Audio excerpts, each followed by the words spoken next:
Good morning, all of you. Let we discuss about feeding methods in poultry.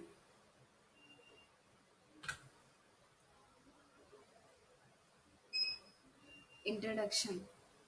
A well-balanced feed should be given to fowls in a proper way, otherwise it may not give satisfactory income. Some of the popular methods of feed that are practiced by the poultry farmers are given below. మనం ఏదైతే ఈ యొక్క poultry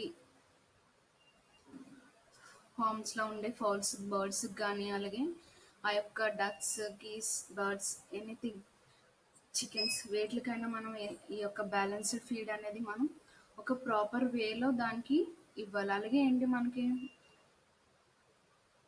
income అనేది కూడా may not gives in case మన proper వేలో దానికి balanced feed అనేది ఇవ్వకపోతే మనకి ఇన్‌కమ్ వైస్‌లో చూసుకుంటే మనకి సాటిస్ఫాక్షన్ అనేది ఉండదు. ఎందుకని మనకి ఈ విధంగా మనం దానికి బ్యాలెన్స్డ్ ఫీడ్ అనేది ఇవ్వకపోవడం వల్ల మనకి ఆ యొక్క గ్రోత్ అనేది మంచిగా రాదు. సో, దాని ద్వారా మనకి ఇన్‌కమ్ అనేది కూడా నాట్ గివ్ సాటిస్ఫాక్షన్. సో, ఈ యొక్క ఫీడ్ ఇచ్చే పద్ధతుల్లో ఏంటంటే, ఈ యొక్క పౌల్ట్రీ ఫార్మర్స్ ఎక్కువగా యూజ్ చేసే కొన్ని పద్ధతులను మనకి కింద ఇచ్చారు. ఫస్ట్ వన్ వచ్చి whole grain feeding system. In this method, the birds are allowed to take their food kept before them in separate containers. ఈ యొక్క మెథడ్‌లో ఏంటంటే వాటిని వేరే కంటైనర్స్‌లో పెట్టే ముందే వాటికి ఆ యొక్క ఫుడ్ అనేది ఇస్తారు. The system though permit birds to balance their ration according to individual needs, however it appears doubtful. దీనివల్ల ఏంటంటే ఆ యొక్క బర్డ్స్‌కి అంటే ఏ బర్డ్‌కి ఎంత అయితే న్యూట్రియంట్స్‌ని ఎంత బ్యాలెన్స్ డైట్ కావాల్సినో అంత యొక్క క్వాంటిటీ అది తినగలుగుతుంది. ఎందుకంటే బిఫోర్ సెపరేట్ అంటే వేరే కంటైనర్స్‌లో పెట్టేకి ముందే మనం ఆ యొక్క ఫీడ్‌ని ఇవ్వడం వల్ల అవి ఏంటంటే వాటికి కావాల్సిన రిక్వైర్డ్ బ్యాలెన్స్‌ని ఆ యొక్క ఫుడ్ ద్వారా తీసుకుంటాయి. In this method the need of feed hoppers are many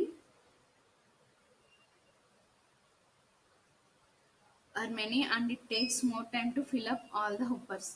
అలాగే కాకపోతే ఈ యొక్క మెథడ్‌లో ఏంటంటే మనకి ఫీడ్ హుప్పర్స్ అంటే ఏంటంటే తొట్టులు. అంటే మనం ఈ యొక్క ఫీడ్‌ని ఏవైతే తొట్టుల్లో బౌల్స్‌లో ఏవైటిలో వాటిలో ఇస్తామో వాటిల్లో అవన్నీ కూడా ఏంటంటే ఈ యొక్క మెథడ్‌లో చాలా కలిగి ఉంటాయి ఆ యొక్క హుప్పర్స్ అనేవి. సో, మనం ఈ యొక్క హుప్పర్స్ అన్నిటిని ఫిల్ అప్ చేయాలంటే ఫీడ్‌తో మనకేంటంటే టైమ్ టేకెన్ అనేది చాలా తీసుకుంటుంది.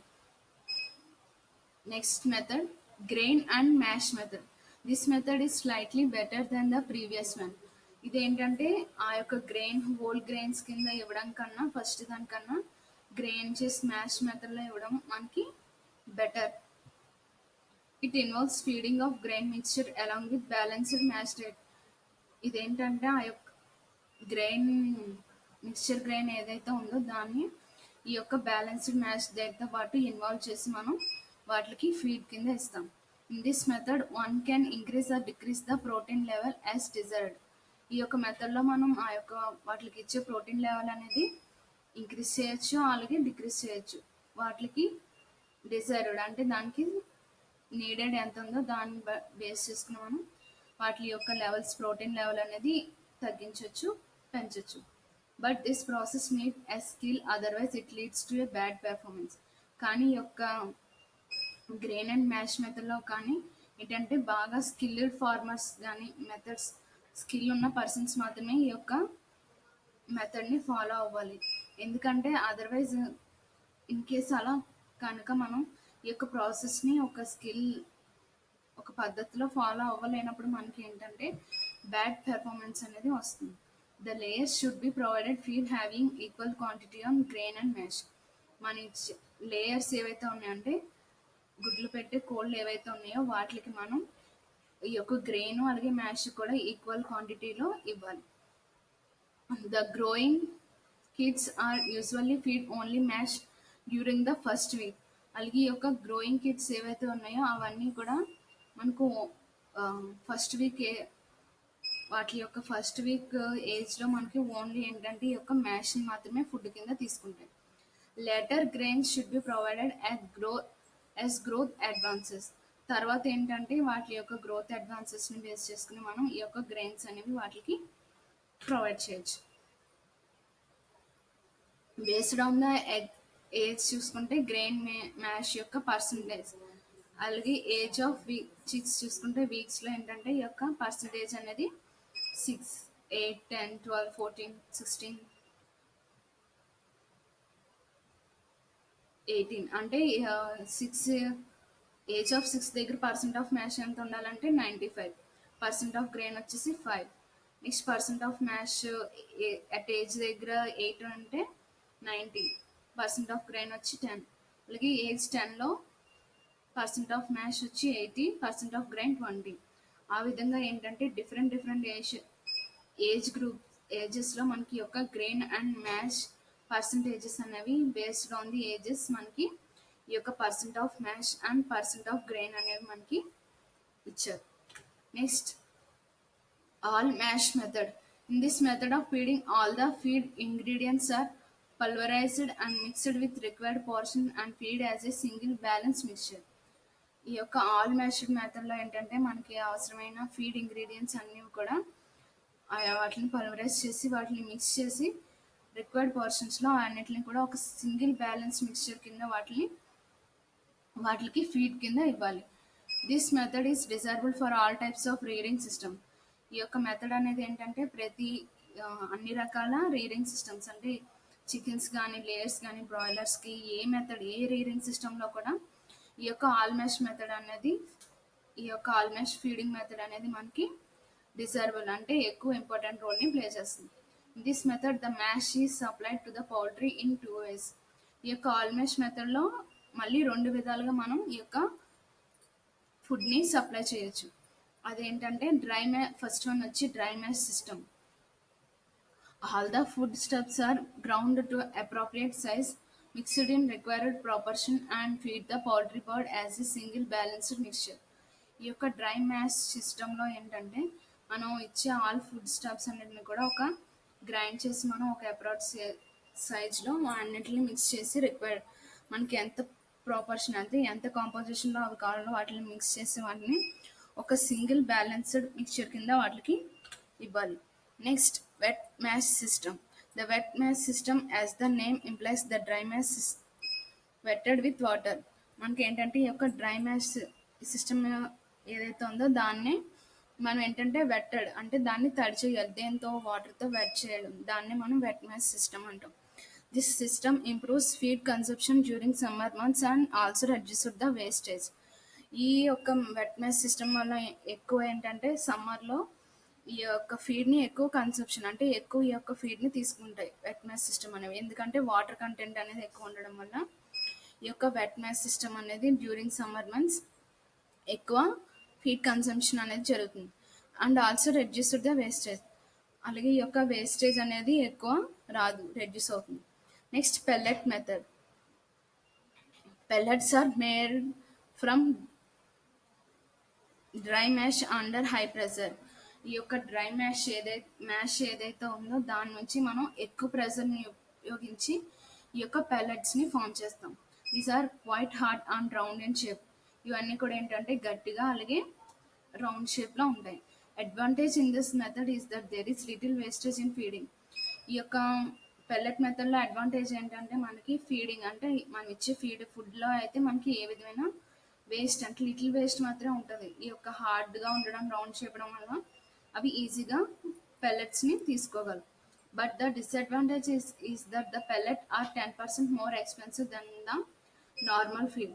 కాకపోతే ఏంటంటే డిసడ్వాంటేజెస్ వచ్చేసరికి ఈ పెల్లెట్స్ అనేవి 10% మోర్ ఎక్స్పెన్సివ్ అంటే మనం ఇచ్చే నార్మల్ ఫీడ్ కన్నా కూడా ఇవి 10% కాస్ట్ ఖరీదైనవి అనమాట. సో పెల్లెట్ మెథడ్లో డిసడ్వాంటేజ్ ఏంటంటే ఎక్స్పెన్సివ్. ఇవి పెల్లెట్స్ అనేవి చాలా ఖరీదైనవి మనం ఇచ్చే నార్మల్ ఫీడ్ కన్నా.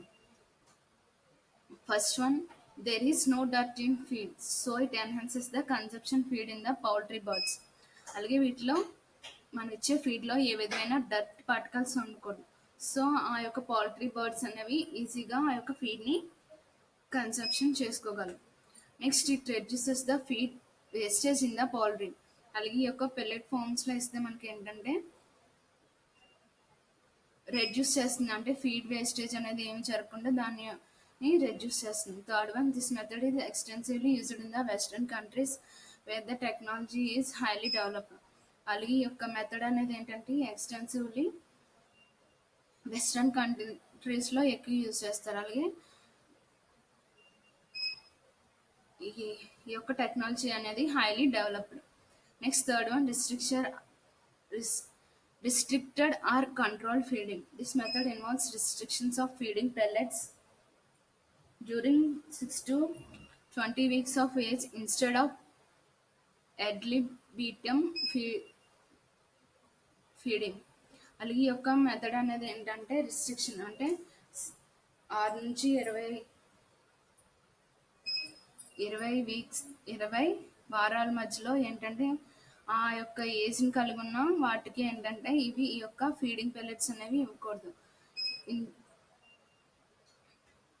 ఇన్స్టెడ్ ఆఫ్ అడ్లిపీటియం ఫీడింగ్ బదులు ఈ యొక్క పెల్లెట్స్ని ఇవ్వకూడదు. Advantage of this are reduction in cost, delayed sexual maturity but improved egg production. దీనిలో అడ్వాంటేజ్ ఏంటంటే కాస్ట్ అనేది తగ్గుతుంది, అలాగే సెక్సువల్ మెచ్యూరిటీ అనేది డిలేడ్, త్వరగా అవ్వదు. బట్ కానీ ఏంటంటే ఎగ్ ప్రొడక్షన్ అనేది మాత్రం ఇంప్రూవ్ అవుతుంది, బట్ సెక్సువల్ మెచ్యూరిటీ అనేది త్వరగా అవ్వదు, డిలే అవుతుంది. Reduction in the number of small eggs, feed restriction to fowls can be made by a number of ways, skip a day programme. అలాగే ఈ యొక్క ఫీడ్ రిస్ట్రిక్షన్, ఈ యొక్క బర్డ్స్కి ఇచ్చే ఫౌల్స్కి ఇచ్చే దాంట్లో రిస్ట్రిక్షన్ ఏంటంటే నెంబర్ ఆఫ్ వేస్ కింద మనం రిస్ట్రిక్ట్ చేయొచ్చు. ఫస్ట్ వన్ వచ్చి స్కిప్ ఏ డే ప్రోగ్రామ్, అంటే మనం ఈ యొక్క ఫీడ్ని ఒక డే ఇచ్చి ఇంకో డే స్కిప్ చేసి ఆ విధంగా మనం ఫీడ్ని ఇవ్వచ్చు. సెకండ్ వచ్చి ఆల్టర్నేట్ డే ఫీడింగ్. ఆల్టర్నేట్ అంటే ఒక రోజు ఇస్తే ఇంకో రోజు ఇవ్వకుండా నెక్స్ట్ వన్ ఇచ్చి మళ్ళీ నెక్స్ట్ ఆల్టర్నేట్ డేస్లో ఫీడింగ్ మాత్రమే ఇచ్చే విధంగా. Third one, restriction of feeding time etcetera. Next ఏంటంటే ఈ యొక్క ఫీడింగ్ టైం కూడా మనం రిస్ట్రిక్ట్ చేయొచ్చు. Feed restriction should never be implemented during brooding time. అలాగే ఈ యొక్క కానీ ఏంటంటే ఈ యొక్క ఫీడ్ రిస్ట్రిక్షన్స్ ఏవైతే ఉన్నాయో అవి ఏంటంటే బ్రూడింగ్ టైంలో మాత్రం మనం ఫాలో అవ్వకూడదు. ఎందుకంటే because in this brooding time nutrients and ఈ యొక్క ఫీడ్ ఇంప్లిమెంట్స్ అలాగే ఇవన్నీ కూడా ఎక్కువ అవసరం అవుతాయి, కాబట్టి ఫీడ్ రిస్ట్రిక్షన్ అనేది బ్రూడింగ్ టైంలో మాత్రం మనం ఫాలో అవ్వకూడదు. Thank you.